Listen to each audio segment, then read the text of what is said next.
बड़ी खबर आई हमास की कैद से इजराइल के बंधकों को छुड़ाने और गाजा में युद्ध विराम से जुड़ी हुई। गाजा में 4 दिन के युद्ध विराम पर सस्पेंस गहरा गया है।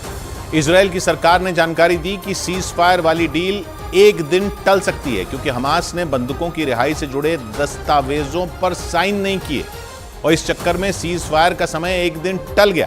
क्योंकि इजराइल ने साफ कर दिया कि जब तक हमास डील पर साइन नहीं करता तब तक सीज फायर का कोई सवाल ही नहीं उठता। क्योंकि एक दिन पहले ही हमास ने खुद बयान जारी किया था और बताया था कि जंग के 48वें दिन यह डील पूरी हो जाएगी, लेकिन ऐसा नहीं हो पाया। उल्टा सीज फायर पर सस्पेंस गहरा गया क्योंकि इजराइल ने जानकारी दी कि सीज फायर वाली डील एक दिन टल सकती है और जिसकी वजह हमास है, क्योंकि इजराइल का कहना है कि बंधकों की रिहाई से जुड़े दस्तावेज पर हमास की तरफ से साइन नहीं किए गए और इस चक्कर में जंग के 48वें दिन गाजा में सीज फायर नहीं हो पाया। इजराइल ने इसके लिए हमास को जिम्मेदार ठहराया। इजराइल की राष्ट्रीय सुरक्षा परिषद के अध्यक्ष ने इस मुद्दे पर रात में ही बयान जारी कर दिया। इसमें बताया गया कि हमास ने बंधकों की रिहाई से जुड़े दस्तावेज पर साइन नहीं किया और इसकी वजह से सीज फायर और बंधकों की रिहाई 24 घंटे टल सकती है। यानी गाजा में जंग 48वें दिन भी नहीं रुकी क्योंकि सीज फायर नहीं हो पाया। और जिस तरह की खबरें आई उन्होंने सीज फायर पर सस्पेंस बढ़ा दिया क्योंकि इजराइल के मुताबिक हमास ने बंधकों की रिहाई से जुड़े दस्तावेज पर साइन ही नहीं किए, जबकि इजराइल सीज फायर के लिए माना ही इसलिए था क्योंकि उसे हमास की कैद से अपने बंधकों को छुड़ाना है। एक दिन पहले तक ऐसा लगा भी कि जंग के 48वें दिन 4 दिन का युद्ध विराम हो जाएगा, लेकिन ऐसा नहीं हुआ और इजराइल ने बोल दिया कि युद्ध विराम में 24 घंटे का समय और लग सकता है, या यूं कहें कि युद्ध विराम 24 घंटे टल गया क्योंकि हमास ने एक बार फिर पेच फंसा दिया। इजराइल की सरकार के सूत्रों ने तो ये तक खबर दी कि अगर जंग के 48वें दिन सीज फायर नहीं हुआ तो इसमें 24 घंटे से ज्यादा समय भी लग सकता है क्योंकि हमास बंधकों की रिहाई से जुड़े कई मुद्दों पर राजी नहीं हो रहा और इसी चक्कर में उसने बंधकों की रिहाई से जुड़े दस्तावेजों पर साइन नहीं किया और इसकी वजह से गाजा के लोगों का युद्ध विराम का इंतजार लंबा हो सकता है क्योंकि इजराइल ने खुद बयान दिया कि उसे नहीं लगता कि जंग के 49वें दिन से पहले बंधकों की घर वापसी हो सकती है। और सबसे बड़ी बात तो यह कि जो हमास एक दिन पहले कह रहा था कि जंग के 48वें दिन बंधकों की रिहाई शुरू हो जाएगी और गाजा में युद्ध विराम हो जाएगा, उसी हमास की वजह से सीज फायर पर पेच फंस गया क्योंकि इजराइल के मुताबिक हमास ने उसे अब तक उन 50 बंधकों की लिस्ट ही नहीं सौंपी है जिन्हें वो सीज फायर के दौरान रिहा करने वाला है और इजराइल तब तक युद्ध विराम नहीं करेगा जब तक उसे उन 50 बंधकों की पूरी जानकारी नहीं मिल जाती। और हमास डील के कागजों पर खुद साइन नहीं करता। यानी इजराइल ने इशारों में संकेत दे दिए कि हमास बंधकों को छोड़ने में टालमटोल कर रहा है और इसीलिए इजराइल की सरकार ने खुलकर बोल दिया कि बिना डील के सीज फायर का सवाल ही नहीं उठता। और इसी बात ने गाजा में सीज फायर पर सस्पेंस बढ़ा दिया क्योंकि बड़ी मुश्किल से अमेरिका और कतर ने कोशिश करके इजराइल और हमास के बीच युद्ध विराम और बंधकों की रिहाई की डील करवाई थी, लेकिन 24 घंटे बाद ही उस पर संकट मंडराता दिखा क्योंकि हमास ने उन 50 बंधकों की लिस्ट ही इजराइल को नहीं दी जिन्हें वो छोड़ने वाला है। ये दावा इजराइल के कुछ अखबारों ने किया, जबकि एक दिन पहले इजराइल के मीडिया ने ही दावा किया था कि सीज फायर के 4 दिनों में 50 बंधक छोड़े जाएंगे और इनमें 30 बच्चे और 20 महिलाएं शामिल होंगी। लेकिन अगले ही दिन खबर आई कि इजराइल को उन 50 बंधकों की लिस्ट ही नहीं मिली क्योंकि हमास बंधकों को छोड़ने से जुड़े कागजों पर साइन करने में नानुकुर कर रहा है। इजराइल की सरकार के सूत्रों ने तो ये तक दावा किया कि इजराइल को हमास के ऊपर रत्ती भर भरोसा नहीं है और इसीलिए उसने अपनी सेना को अलर्ट रखा। यही नहीं, इजराइल की सरकार ने उनसे बोल दिया कि भले ही गाजा में सीज फायर की बात चल रही है, लेकिन सेना को हथियारों के साथ अलर्ट रहना होगा क्योंकि हमास कभी भी पलट सकता है। यह दावा इजराइल के मीडिया ने किया और ये संकेत दे दिए कि इजराइल हमास पर आंख मूंद कर भरोसा नहीं करेगा। इजराइल के मीडिया ने दावा किया कि गाजा में सीज फायर के बावजूद इजराइल की सेना सावधान रहेगी और अपने हथियारों के साथ हर तरह के हालात के लिए तैयार रहेगी। खुद नेतन्याहू ने हमास से अंत तक लड़ते रहने की बात दोहराई।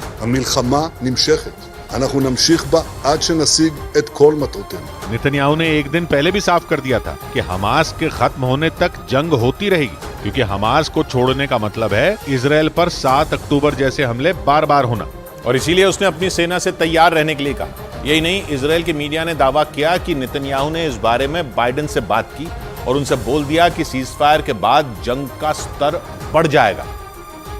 यानी युद्ध विराम खत्म होते ही इजराइल गाजा में पहले से ज्यादा हाहाकार मचा सकता है। ये दावा इजराइल के मीडिया ने किया और जानकारी दी कि नेतन्याहू ने अमेरिकी राष्ट्रपति जो बाइडेन से बात की। उन्होंने उनसे बोल दिया कि सीज फायर के बावजूद इजराइल का हमास से युद्ध जारी रहेगा और युद्ध विराम खत्म होते ही युद्ध का स्तर बढ़ जाएगा। मतलब ये कि 4 दिन के सीज फायर के लिए तैयार हुए इजराइल ने खतरे की घंटी बजा दी है और बंधकों के मामले में डील कराने वाले अमेरिका को बता दिया कि युद्ध विराम खत्म होने के बाद गाजा में कुछ ऐसा हो सकता है जो अब तक नहीं हुआ। क्योंकि इजराइल यह ऐलान कर चुका है कि 7 अक्टूबर को शुरू हुई जंग हमास के अंत के बाद ही खत्म होगी। इसलिए दुनिया गाजा में 4 दिन के युद्ध विराम को युद्ध का अंत समझने की गलती ना करे। इस बीच इजराइल के एक अखबार ने तो यह तक दावा किया कि सीज फायर का फाइनल खाका ही तैयार नहीं है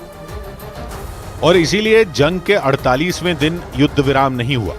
यही नहीं, इजराइल के अखबार हारेट्ज ने तो एक और चौंकाने वाला दावा कर दिया, क्योंकि उसने अपनी रिपोर्ट में जानकारी दी कि हमास ने इजराइल की खुफिया एजेंसी मोसाद के चीफ को 50 बंधकों की लिस्ट दे दी है। लेकिन वो ये लिस्ट सार्वजनिक नहीं कर रहे, क्योंकि हमास बंधकों की लिस्ट से जुड़ी डील पर साइन नहीं कर रहा। ऐसे में लिस्ट सार्वजनिक हुई तो बंधकों के परिवारों को उनकी वापसी की उम्मीद बन जाएगी। और अगर किसी वजह से हमास ने उन्हें छोड़ने का मामला अटकाया तो बंधकों के परिवार की उम्मीद टूट सकती है, जिससे बंधकों की रिहाई के लिए गुस्से में दिख रही इजराइल की आम जनता और भड़क सकती है। और इसीलिए मोसाद चीफ ने 50 बंधकों की लिस्ट जारी नहीं की,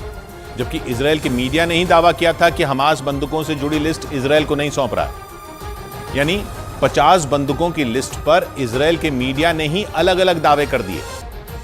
क्योंकि इजराइल के मीडिया के एक धड़े ने कहा कि हमास ने इजराइल को बंधकों की लिस्ट ही नहीं सौंपी, तो वहीं इजराइल के ही एक अखबार हारेट्ज ने दावा किया कि मोसाद चीफ के पास 50 बंधकों की लिस्ट है, लेकिन वो उसे सार्वजनिक नहीं कर रहे। उस अखबार ने तो ये तक दावा कर डाला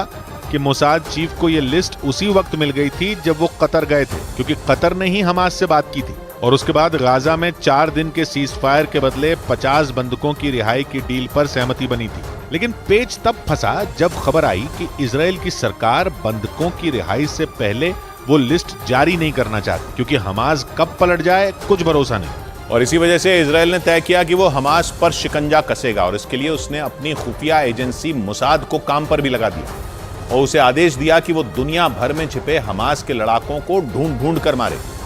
नेतन्याहू ने मोसाद को दिए इस आदेश की जानकारी खुद दी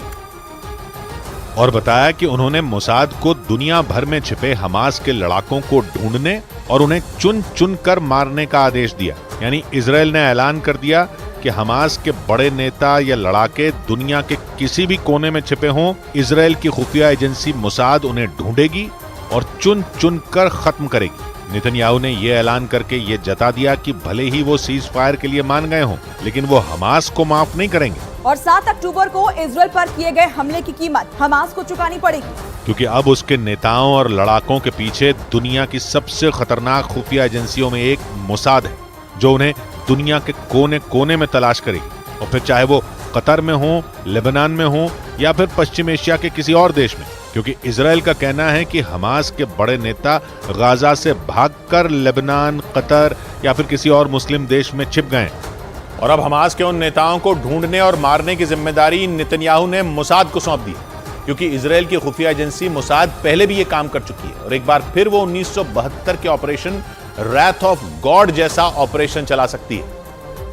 क्योंकि मोसाद ने 1972 में ऑपरेशन रैथ ऑफ गॉड चलाया था और जर्मनी के म्यूनिक ओलंपिक्स में शामिल होने गए इजराइल के 11 खिलाड़ियों की हत्या का बदला लिया था, क्योंकि आतंकियों ने म्यूनिक ओलंपिक्स के दौरान इजराइल के 11 खिलाड़ियों की हत्या कर दी थी, जिसके बाद इजराइल की सरकार ने अपने खिलाड़ियों की मौत का बदला लेने का जिम्मा मोसाद को सौंपा था। और मोसाद ने ऑपरेशन रैथ ऑफ गॉड चलाकर यूरोप से पश्चिम एशिया तक उन आतंकियों को ढूंढ ढूंढ कर मारा था। और एक बार फिर मोसाद उसी राह पर चल सकता है, क्योंकि 7 अक्टूबर को इजराइल पर सबसे बड़ा हमला हुआ था और हमास ने इजराइल के 1400 लोगों का नरसंहार कर दिया था। और इसी का बदला लेने के लिए इजराइल की सेना गाजा पट्टी में घुस गई और 1.5 महीने से हमास के खात्मे के लिए जंग लड़ रही है। लेकिन अब इस जंग में इजराइल की खुफिया एजेंसी मोसाद की एंट्री हो चुकी है, जो गाजा पट्टी से बाहर हमास के नेताओं को निशाना बनाएगी।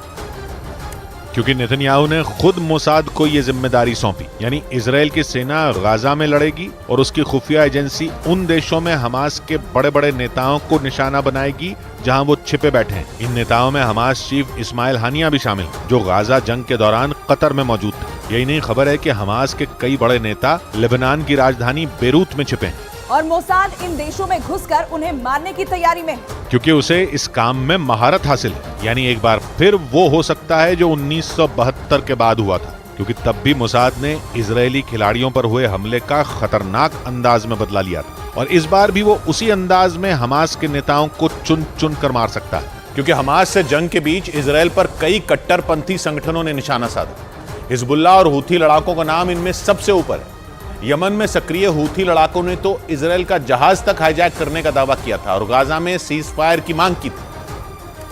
लेकिन जैसे ही खबर आई कि इजराइल गाजा में 4 दिन का युद्ध विराम कर सकता है, हूथी लड़ाके पलट गए। उन्होंने बयान दिया कि भले ही गाजा में 4 दिन तक सीज फायर हो, लेकिन इजराइल पर उनके हमले जारी रहेंगे, क्योंकि हूथी लड़ाकों का गाजा में सीज फायर से कुछ लेना देना ही नहीं है और इसीलिए वो इजराइल पर हमले जारी रखेंगे। यानी सीधे शब्दों में कहें तो हूथी लड़ाकों ने कह दिया कि गाजा में युद्ध विराम हो या ना हो, वो इजराइल से लड़ते रहेंगे और लाल सागर में इजराइल की मुश्किलें बढ़ाते रहेंगे। यानी हमास, हिजबुल्लाह और हूथी लड़ाके, ये तीनों इजराइल की नाक में दम करने के लिए तैयार हैं और इसीलिए इजराइल हर कदम फूंक फूंक कर रख रहा है। इजराइल ने खुलकर बोल भी दिया कि वो गाजा में सीज फायर के लिए माना है, लेकिन वो जंग नहीं रोकेगा, क्योंकि हमास केवल गाजा में नहीं बल्कि पश्चिम एशिया के कई मुस्लिम देशों में अच्छी खासी पकड़ रखता है और इसीलिए इजराइल की सेना और मोसाद दोनों मैदान में आ गए।